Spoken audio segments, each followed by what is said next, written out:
Ang bagong bayani ni Rafael A. Colman. Nilisan ng bansa kapalit ng dulyon. Singapuryang paslit ang inalagaan. Sariling anak nalamnan ang tiyan. Gutom sa kalinga ng magulang naman. Gurong naghangad ng real na kita ng domestic helper sa Saudi Arabia. 4 years nagtiyagang pakadalubhasa sa ibang lahi pa nagpaanila.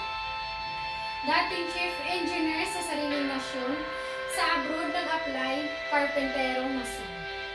Nooy nakajakit sa lamig ng aircon, sa init ng araw ay sunog na ngayon. Sawa na sa laging galunggong ang ulam, nagsikap marating ang bansa ng sapat. Sariling katawan ang ikinalakal, umuwing mayaman malamig na bangkay.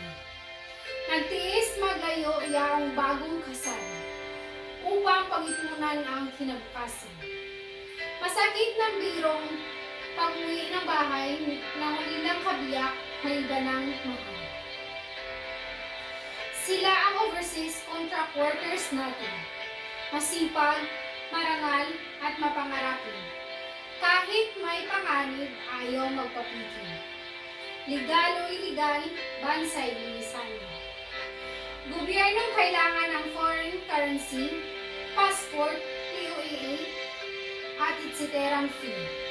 Saludong saludo, labis ang papuro. Mga OFWs, ang bagong bayan.